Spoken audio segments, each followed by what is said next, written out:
Jadi ini adalah tanaman jeruk daikopon teman-teman, yang usia tanamannya baru 6 bulan setelah dilakukan penanaman ya. Teman-teman bisa perhatikan setiap cabang terdapat buah teman-teman.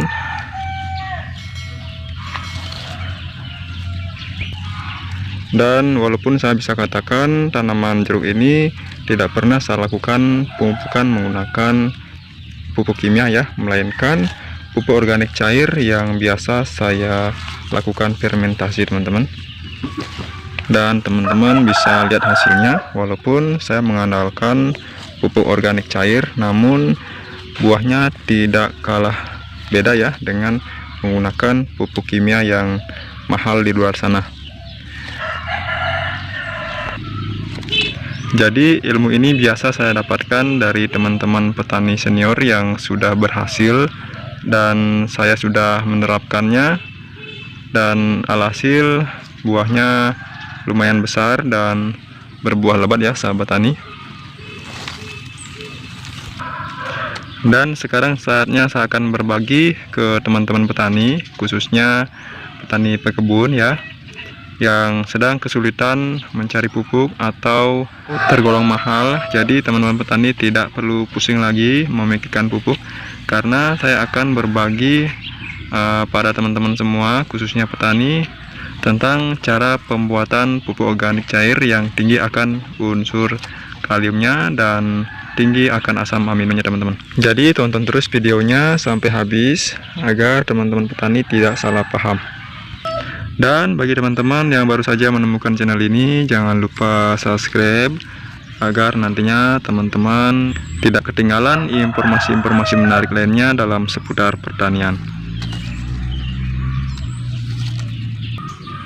Oke sahabat petani, ya jadi di sini saya sudah siapkan bahan-bahannya ya, yang pastinya sangat mudah sekali kita dapatkan, terutama kebanyakan bahannya dari dapur ya.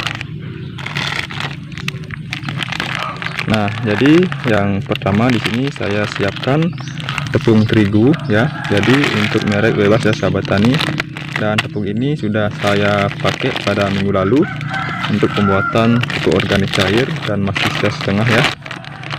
Jadi di sini saya gunakan merek Gatot Kaca. Teman-teman bisa juga gunakan merek yang lain ya. Kemudian bahan yang kedua di sini saya gunakan bahan penyedap rasa merek Masako. Teman-teman juga bisa gunakan Royco ya, karena sama-sama mengandung ekstrak daging ayam ya maupun sapi. Ini sangat bagus sekali untuk kebutuhan nutrisi tanaman kita. Nah, kemudian untuk bahan yang ketiga di sini saya siapkan terasi udang ya. Nah, kenapa saya menggunakan terasi udang? Ini sangat bagus sekali untuk tanaman kita karena tinggi akan asam aminonya teman-teman. Dan walaupun kita tidak menggunakan E4, namun saya gunakan terasi udang ini juga sangat bisa membantu proses fermentasinya teman-teman. Kemudian untuk bahan yang keempat di sini saya gunakan obat sakit kepala ya. Jadi teman-teman bisa gunakan obat sakit kepala merek apa aja bisa ya. Dan di sini saya gunakan paracetamol ya.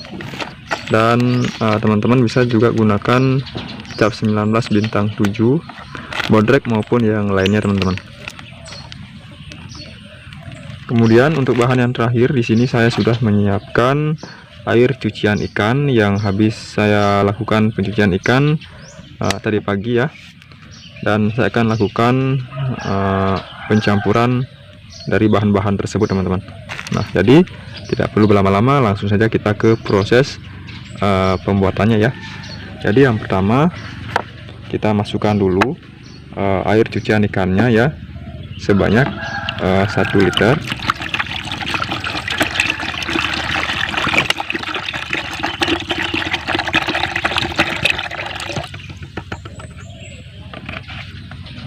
Nah, air cucian ikannya sudah saya masukkan.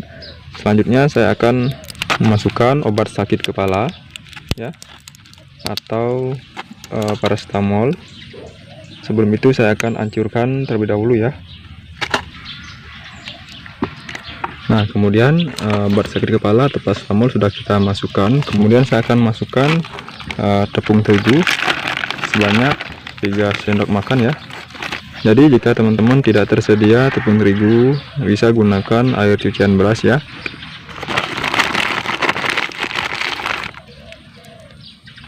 Saya gunakan 3 sendok makan secara penuh.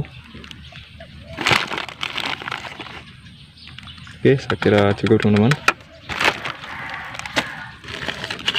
Dan dilanjutkan dengan memasukkan 1 saset Masako atau penyedap rasa. Jadi penyedap rasa ini sangat bagus sekali untuk merangsang tanaman kita berbuah lebat dan tidak gampang gugur ya, karena mengandung nutrisi yang sangat baik sekali untuk tanaman teman-teman. Selanjutnya bahan yang terakhir di sini saya masukkan terasi udangnya ya, cukup 1 saset saja. Nah ini sangat tinggi sekali akan asam aminonya ya. Kita hancurkan terlebih dahulu teman-teman agar mudah terurai, dan dilanjutkan pengadukan secara merata teman-teman. Semua bahan-bahan tadi terurai dan terlarut secara merata ya, agar proses fermentasinya berjalan secara maksimal ya.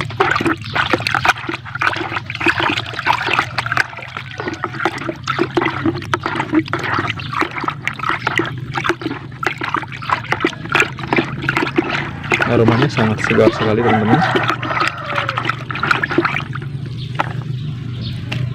Oke, jika sudah dilakukan pengadukan, selanjutnya kita akan masukkan ke dalam botol dan kita lakukan fermentasi selama 1 minggu saja teman-teman. Tidak perlu berlama-lama ya.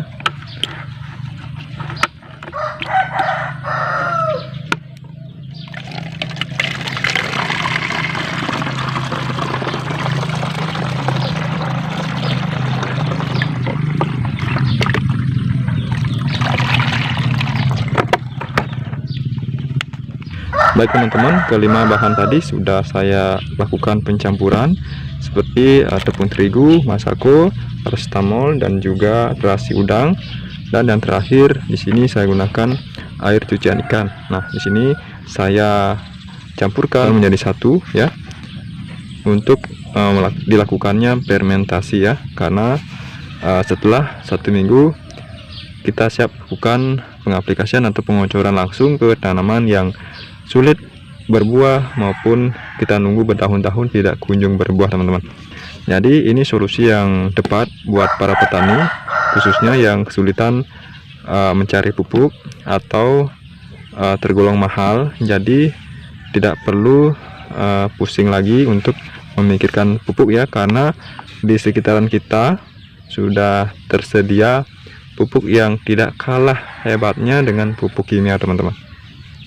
Jadi proses fermentasi ini berjalan 1 minggu dan simpan di tempat yang teduh teman-teman ya, agar proses fermentasinya berjalan secara maksimal. Oke, sampai di sini dulu video dari saya. Jika teman-teman suka dengan video yang saya bawakan, jangan lupa like, komen, dan juga subscribe teman-teman. Oke, terima kasih saya ucapkan buat teman-teman yang selalu mendukung channel ini sampai saat ini. Semoga sehat selalu dan rezekinya makin banyak lagi. Sekian dan terima kasih.